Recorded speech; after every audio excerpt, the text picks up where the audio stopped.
رب العالمین والصلاة والسلام علی نبینا محمد وعلی آلہ واصحابہ اجمعین ومن تبعہم بإحسان الی یوم الدین، اما بعد۔ محترم مشاہدین کرام، السلام علیکم ورحمۃ اللہ وبرکاتہ۔ آج کی اس مجلس کا موضوع ہے دعوت اہل حق اور ان کے اصول و ضوابط۔ دین دو عظیم اصولوں پر مبنی ہے، ایک ہے قرآن اور ایک ہے اخلاص اور دوسرے ہے متابعت۔ یعنی کوئی بھی ہم عمل کریں تو اس کے اندر اخلاص ہونا ضروری ہے، اس کے اندر ریا نہ ہو، اس کے اندر دکھلاوا نہ ہو، شرک نہ پائے جاتا ہو، صرف اور صرف اللہ کی رضا اور اس کا تقرب حاصل کرنے کے لیے، تو پھر وہ عمل قبول ہوگا۔ اسی طریقے سے وہ سنت کے مطابق ہو۔ اگر سنت کے مطابق نہیں ہے، اخلاص ہے، تو عمل قبول نہیں ہے، اور اگر اخلاص ہے، سنت کے مطابق ہے، اخلاص نہیں ہے تو قبول نہیں ہے۔ اسی طرح سے اخلاص ہے لیکن سنت کے مطابق نہیں ہے تو قبول نہیں ہے۔ یعنی دونوں چیزیں ضروری ہیں، اخلاص بھی اور سنت کے مطابق بھی۔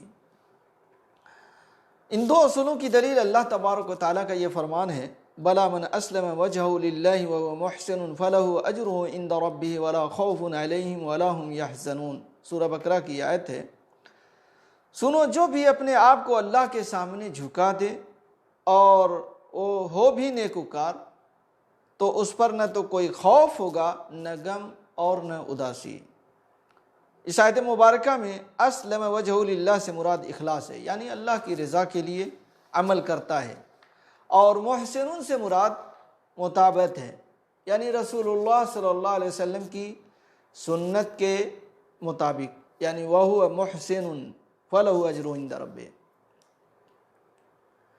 اس میں چار طرح کے لوگ پائے جاتے ہیں، یا ان اصولوں کے لحاظ سے لوگوں کی چار قسمیں ہیں۔ ایک تو یہ ہے کہ جن میں اخلاص بھی ہوتا ہے، مطابعت بھی ہوتی ہے۔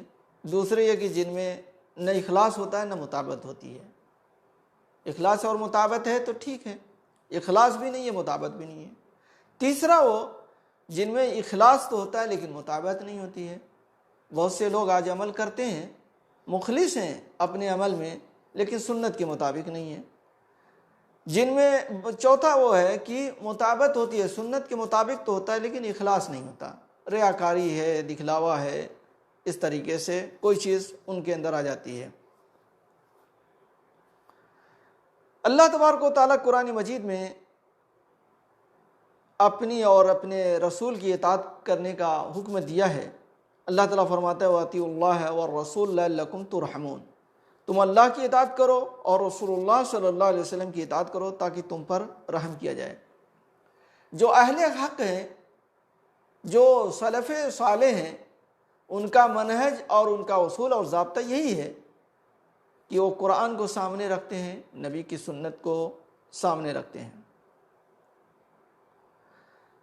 دوسری جگہ اللہ تعالیٰ فرماتا ہے قُلْ اتَّبِعُوا مَا أُنزِلَ إِلَيْكُمْ اتَّبِعُوا مَا أُنزِلَ إِلَيْكُمْ مِن رَبِّكُمْ وَلَا تَتَّبِعُوا مِن دُونِهِ أَوْلِيَاءَ قَلِيلًا مَا تَذَكَّرُونَ۔ تم صرف اس چیز کی پیروی کرو جو تمہارے رب کی طرف سے نازل کی گئی ہے، اور اس کو چھوڑ کر دوسرے دوستوں کی پیروی مت کرو، دوسرے ولیوں کی پیروی مت کرو، تم کم ہی نصیحت حاصل کرتے ہو، نصیحت تو کم ہی حاصل کرتے ہو، کم ہی پکڑتے ہو۔ اسی طرح اللہ تعالیٰ فرماتا ہے فَاسْتَمْسِكْ بِالَّذِي أُوحِيَ إِلَيْكَ إِنَّكَ عَلَىٰ صِرَاطٍ مُسْتَقِيمٍ وَإِنَّهُ لَذِكْرٌ لَكَ وَلِقَوْمِكَ وَسَوْفَ تُسْأَلُونَ۔ لہذا آپ اسے مضبوطی سے تھام لیجئے جس کی آپ کو وحی کی گئی ہے، یعنی یہ قرآن مضبوطی سے تھام لیجئے، آپ یقیناً راہ راست پر ہیں، اور بلا شبہ وہ آپ کے لیے اور آپ کی قوم کے لیے نصیحت ہے، اور ان قریب تم لوگوں سے پوچھ گچھ کی جائے گی، پوچھا بھی جائے گا ان سب چیزوں کے بارے میں۔ اللہ تبارک و تعالیٰ کی طرف سے نازل شدہ چیز ایک تو قرآن مجید ہے، اور دوسرا نبی صلی اللہ علیہ وسلم، دوسری چیز نبی صلی اللہ علیہ وسلم کی صحیح احادیث ہیں، احادیث مبارکہ ہے۔ کیوں کہ اللہ تبارک و تعالیٰ خود قرآن مجید میں فرماتا ہے وَمَا يَنْتِقُ عَنِ الْهَوَىٰ إِنْ هُوَ إِلَّا وَحْيٌ يُوحَىٰ، سورۃ النجم کی آیت ہے۔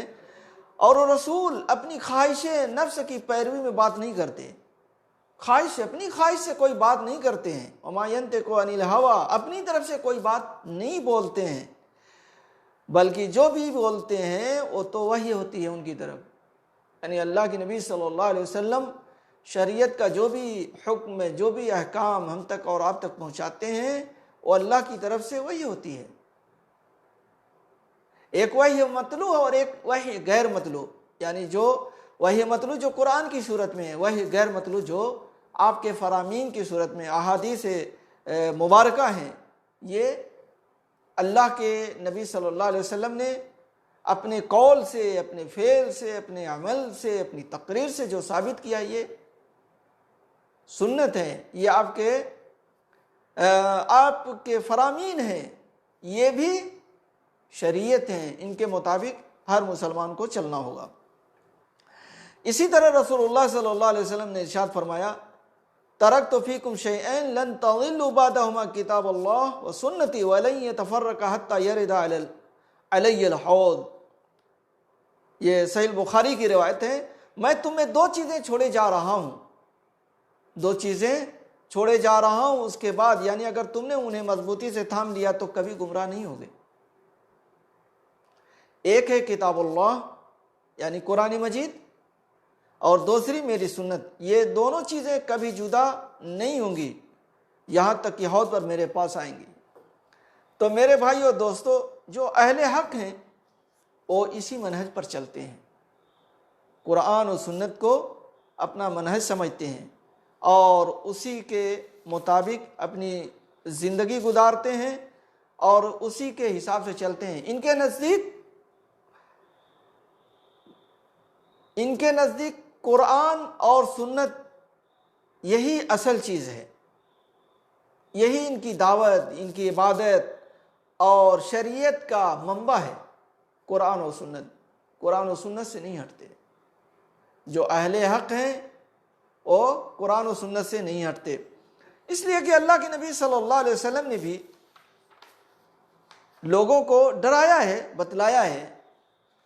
آپ صلی اللہ علیہ وسلم فرماتے ہیں فَإِنَّهُ مَن يَعِشْ مِنْكُمْ بَعْدِي فَسَيَرَىٰ اخْتِلَافًا كَثِيرًا، اس کو ابو داؤد نے روایت کیا ہے اور ابن ماجہ کے اندر بھی روایت ہے، اور شیخ البانی نے اس کو صحیح کہا ہے۔ تم میں سے جو شخص میرے بعد زندہ رہے گا یعنی لمبے عرصے تک، تو عنقریب بہت اختلاف دیکھے گا۔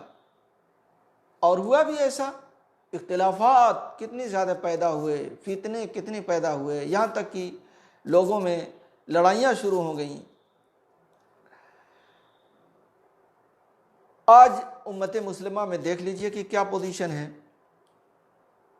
اور اللہ کے نبی صلی اللہ علیہ وسلم نے اس سلسلے میں بھی ہماری رہنمائی فرمائی ہے۔ آپ نے فرمایا لا تزال طائفة من امتی ظاہرین علی الحق لا يضرهم من خالفهم حتى یاتی امر اللہ وهم كذلك، میرے امت کا ایک گروہ حق پر قائم رہتے ہوئے، یعنی دلائل و براہین کے ساتھ حق پر قائم رہتے ہوئے غالب رہے گا، جو ان کی مخالفت کرے گا وہ انہیں نقصان نہیں پہنچا سکے گا، یہاں تک کہ اللہ کا حکم آ جائے گا اور وہ بدستور اسی حالت میں ہوں گے، اسی حالت میں ہوں گے۔ اور آج دیکھ لیجئے مسلمانوں میں اگر حقیقت میں غور سے آپ دیکھیں گے اور سوچیں گے تو مسلمانوں میں ایک جماعت نظر آئے گی جو کتاب اللہ اور سنت رسول کی دعوت دیتی ہے، کتاب اللہ پر چلتے ہیں، سنت رسول پر چلتے ہیں۔ ان کے نزدیک واجب الاتباع دو ہی چیزیں ہیں، قرآن اور سنت، قرآن اور سنت، اور ایسے ہی لوگ کامیاب ہونے والے ہیں۔ جو قرآن اور سنت پر چلنے والے ہیں ایسے ہی لوگ کامیاب ہونے والے ہیں، اس لیے کہ اللہ کے نبی صلی اللہ علیہ وسلم فرماتے ہیں ان بنی اسرائیل تفرقت علی ثنتین و سبعین ملہ وتفترق امتی علی ثلاث و سبعین ملہ کلہم فی النار الا ملۃ واحدہ۔ اس کو امام ترمذی اور دوسرے محدثین نے روایت کیا ہے، اور شیخ البانی نے اس کو صحیح کہا ہے کہ بنو اسرائیل 72 فرقوں میں تقسیم ہوئے، اور میری امت کے لوگ 73 فرقوں میں تقسیم ہوں گے، ان میں سے ایک کے سوا باقی سب جہنم میں جائیں گے۔ صحابہ کرام کو تعجب ہوا، پوچھا اے اللہ کے رسول وہ کون سا گروہ ہے جو نجات پائے گا، جو جنت میں جانے والا ہے؟ تو آپ صلی اللہ علیہ وسلم نے فرمایا، کیا فرمایا؟ یہ نہیں بتایا کہ دیکھو فلاں نام کی جماعت ڈھونڈنا، فلاں نام کے لوگوں کو۔ آپ نے ایک منہج بتایا، ایک طریقہ بتایا، ایک اصول بتایا، ایک ضابطہ بتایا۔ آپ نے فرمایا ما انا علیہ و اصحابی، جس پر میں اور میرے صحابہ ہیں، جس پر میں اور میرے صحابہ ہیں، اس راستے پر جو چلے گا وہ کامیاب ہوگا۔ اس لیے ہمیں ہر مسئلے میں ڈھونڈنا چاہیے، دیکھنا چاہیے کہ نبی صلی اللہ علیہ وسلم اور آپ کے صحابہ کا یہ راستہ رہا ہے کہ نہیں رہا ہے، یہ راستہ نبی کا اور آپ کے صحابہ کا ہے کہ نہیں ہے۔ جو بھی آپ عمل کر رہے ہیں، آپ اپنے سماج اور معاشرے میں دیکھ لیجئے، آپ کے یہاں جو بھی چل رہا ہے آپ دیکھ لیجئے، یہ کام اللہ کے نبی نے کیا ہے کہ نہیں کیا ہے، صحابہ نے کیا ہے کہ نہیں کیا ہے، آپ نے حکم دیا ہے یا نہیں دیا ہے، آپ دیکھ لیں، اسی سے ثابت ہو جائے گا۔ آپ وہ کام کیوں کریں جس کو نبی نے نہیں کیا، صحابہ نے نہیں کیا؟ اگر وہ لوگ یہ کام نہ کر کے جسے آج ہم اور آپ کر رہے ہیں، یا ہمارے سماج میں جو لوگ کر رہے ہیں، اگر وہ کام نہ کر کے وہ لوگ سب سے اچھے لوگ ہیں تو آپ بھی سب سے اچھے ہو جائیں گے۔ لیکن آج مسلمان اس کو نہیں دیکھتا، آج وہ یہ دیکھتا ہے کہ ہمارے مولانا کیا فرماتے ہیں، کیا کہتے ہیں، اسی پر وہ چلنے کی کوشش کرے گا۔ آپ اس کو سچی بات بتا دیجئے، صحیح بات بتا دیجئے، لیکن ماننے کے لیے تیار نہیں ہوتا ہے۔ جیسے لگتا ہے کہ ان کے مسجد کے امام، ان کے مسجد محلے کے مولانا یہی ان کا حساب کتاب دیں گے۔ اس لیے میرے بھائی سوچنا چاہیے، ہر کوئی اللہ کے سامنے حاضر ہوگا، اور اللہ تعالیٰ کے سامنے حساب و کتاب دینا ہوگا، ہر ایک کو دینا ہوگا۔ میں، آپ کے گھر والے، سب کو دینا ہے، سماج اور معاشرہ پورا سب اللہ تعالیٰ کے سامنے حاضر ہوگا اور ان کو حساب و کتاب دینا ہے۔ اس لیے تیاری بھی ہمیں کرنی چاہیے، ہم کو کرنی چاہیے، دیکھنا چاہیے ہم کو کہ ہمارا یہ طریقہ صحیح ہے کہ نہیں ہے۔ اسی طریقے سے قرآن مجید کو سنت کے بغیر سمجھنا ناممکن ہے۔ قرآن مجید کو اہل حق کا یہ تیسرا اصول ہے کہ قرآن مجید کو سنت کے بغیر نہیں سمجھتے، سنت سے سمجھتے ہیں۔ ان کا دوسرا اصول و ضابطہ یہ تھا کہ ان کی دعوت، ان کی عبادت، ان کی ریاضت کا منبع جو ہے قرآن و سنت ہے۔ اور تیسرا، قرآن مجید کو سنت کے بغیر نہیں سمجھتے۔ آج کتنے لوگ کہتے ہیں کہ ہمارے لیے قرآن کافی ہے۔ بعض لوگ اپنے آپ کو اہل قرآن کہتے ہیں اور سنت کو نہیں مانتے، اور سنت کے بغیر قرآن کو سمجھتے ہیں۔ اللہ تعالیٰ کا فرمان ہے وَأَنزَلْنَا إِلَيْكَ الذِّكْرَ لِتُبَيِّنَ لِلنَّاسِ مَا نُزِّلَ إِلَيْهِمْ، اور ہم نے آپ کی طرف ذکر یعنی قرآن مجید کو نازل کیا ہے تاکہ آپ لوگوں کے لیے اس چیز کو بیان کریں جو ان کی طرف اتاری گئی ہے۔ یعنی قرآن مجید جو ہمارے پاس آیا ہے تو اس کی تفسیر اللہ کے نبی صلی اللہ علیہ وسلم کریں گے۔ جو چیز اللہ کے نبی صلی اللہ علیہ وسلم بیان کریں گے وہی دین اور شریعت ہے۔ جیسے نماز ہے، روزہ ہے، حج ہے، زکوٰۃ ہے، قرآن مجید میں ذکر ہے، لیکن اس کو کس طریقے سے ادا کرنا ہے، کیا اصول و ضوابط ہیں، وہ اللہ کے نبی صلی اللہ علیہ وسلم نے ہمیں اور آپ کو سمجھایا ہے حدیث کی صورت میں۔ اسی لیے آپ صلی اللہ علیہ وسلم کے حوالے سے قرآن مجید میں 3 مقامات پر کہا گیا ہے وَيُعَلِّمُهُمُ الْكِتَابَ وَالْحِکْمَةَ، اور وہ انہیں کتاب اور حکمت کی تعلیم دیتے ہیں۔ تو حکمت سے کیا مراد ہے؟ یقینی طور پر اس سے مراد نبی صلی اللہ علیہ وسلم کی سنت ہے۔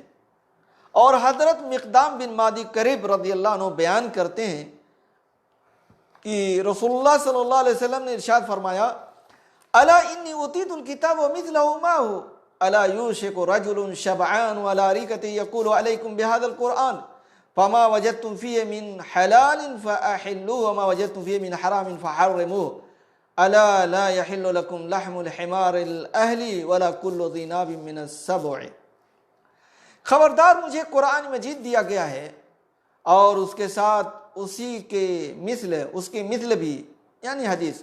خبردار، ان قریب ایک آدمی آئے گا جو سیر ہو کر اپنے تکیے کا سہارا لیے ہوئے کہے گا تم بس اس قرآن پر ہی عمل کرو اور تمہیں اس میں جو حلال ملے اسی کو حلال سمجھو، اور اس میں جس چیز کو حرام کیا گیا ہے صرف اسی کو حرام سمجھو۔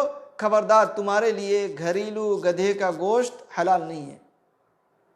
یہ قرآن مجید میں نہیں ہے۔ اللہ کے نبی صلی اللہ علیہ وسلم فرماتے ہیں گھریلو گدھے کا گوشت حلال نہیں ہے۔ یہ جو گدھے اور کھچر ہیں، اور ایک گدھا جو ہے وحشی ہوتا ہے جو جنگلوں میں پایا جاتا ہے، چت کبرا جو ہے گدھا، یہ حلال ہے، اس کا گوشت حلال ہے، لیکن یہ نہیں۔ اور نہ ہی کچلیوں والے درندے حلال ہیں جن کے وہ دانت تیز نوکدار دانت ہوتے ہیں جس سے وہ شکار کرتے ہیں، کھاتے ہیں، وہ بھی حلال نہیں ہے۔ یہ اللہ کے نبی صلی اللہ علیہ وسلم نے فرمایا، جیسے شیر ہے، چیتا ہے، بھیڑیا ہے۔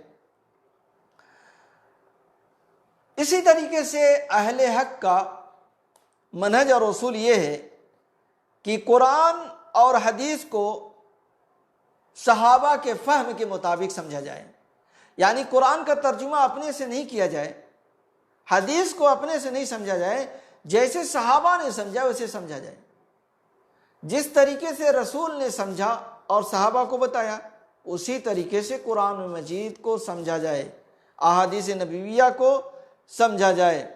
کیونکہ اللہ تبارک و تعالیٰ نے سورہ توبہ کی آیت نمبر 100 میں فرمایا والسابقون الاولون من المہاجرین والانصار والذین اتبعوہم بإحسان۔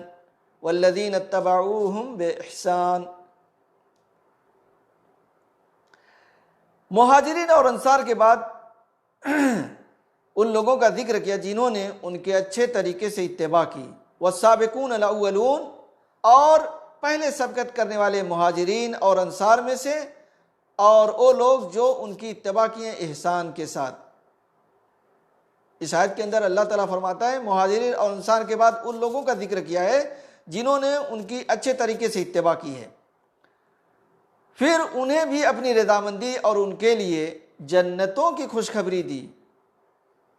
والسابقون الاولون من المہاجرین والانصار والذین اتبعوہم بإحسان۔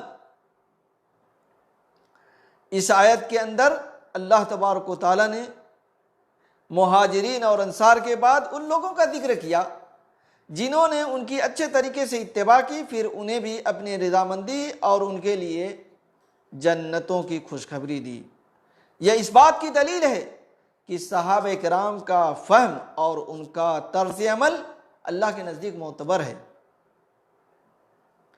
یہ وہ حضرات تھے جنہوں نے نبی صلی اللہ علیہ وسلم سے براہ راست قرآن مجید کو سیکھا اور اس کی تفسیر آپ صلی اللہ علیہ وسلم کے ارشادات کی شکل میں اپنے کانوں سے سنی اور مشاہدہ کیا، سنن مبارکہ کا اپنی آنکھوں سے مشاہدہ کیا۔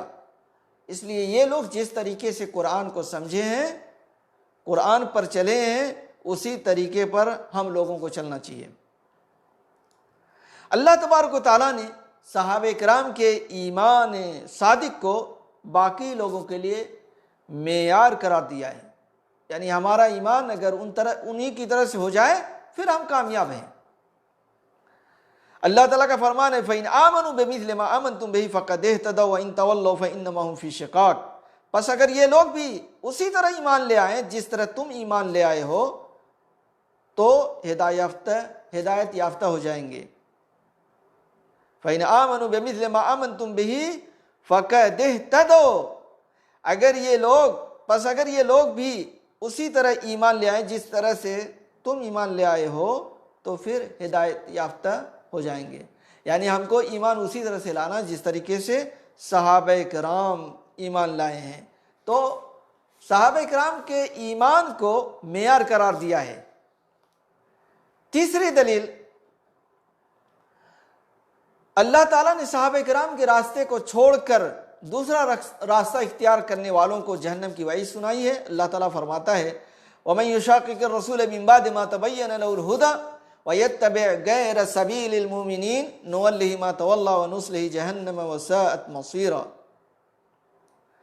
جو شخص سیدھا راستہ معلوم ہونے کے بعد پیغمبر کی مخالفت کرے اور مومنوں کے راستے کے سوا کسی اور راستے پر چلے تو جدھر وہ چلتا ہے ہم اسے ادھر ہی چلنے دیں گے اور قیامت کے دن جہنم میں داخل کریں گے اور وہ برا ٹھکانہ ہے۔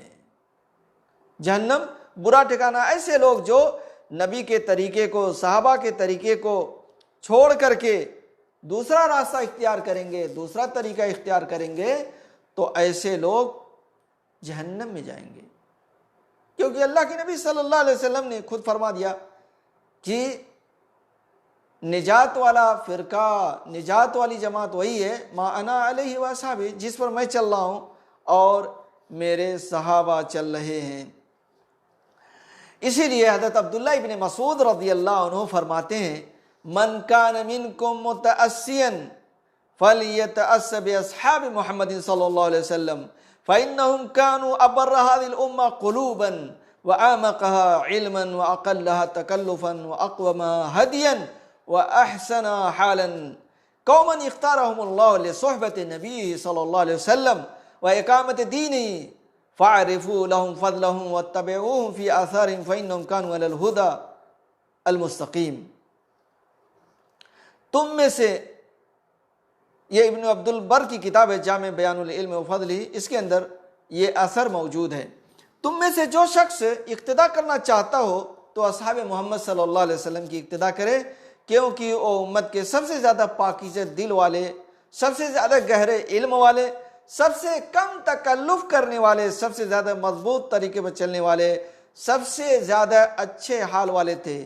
یا وہ لوگ تھے جنہیں اللہ تعالیٰ نے اپنے نبی صلی اللہ علیہ وسلم کی صحبت اور اپنے دین کو قائم کرنے کے لیے منتخب کر لیا تھا، لہذا تم ان کی فضیلت کو پہچانو، ان کے اخلاق اور طور طریقوں میں ان کی پیروی کرو، کیونکہ وہ صراط مستقیم پر چلنے والے تھے۔ اس لیے میرے بھائیو دوستو، اگر ہمیں کامیاب ہونا ہے، ہمیں نجات پانا ہے، ہمیں اس فرقے میں جانا ہے جس کے بارے میں اللہ کے نبی صلی اللہ علیہ وسلم نے فرمایا ہے کہ وہی جماعت کامیاب ہوگی جس پر میں اور میرے صحابہ چل رہے ہیں، تو پھر ہمیں قرآن و سنت کی طرف آنا ہوگا اور قرآن و سنت پر چلنا ہوگا اور اس کے علاوہ دوسری چیزوں کو چھوڑنا ہوگا۔ یہیں پر آج کا یہ درس ختم کرتے ہیں، انشاءاللہ اس کو آنے والے دروس میں مزید اس کو آگے بڑھایا جائے گا۔ اللہ تعالیٰ سے دعا ہے کہ اللہ تعالیٰ ہم تمام لوگوں کو قرآن و سنت پر چلنے کی توفیق عطا فرمائے، آمین۔ وآخر دعوانا الحمدللہ رب العالمین، وصلی اللہ علی نبینا محمد وعلی آلہ واصحابہ اجمعین۔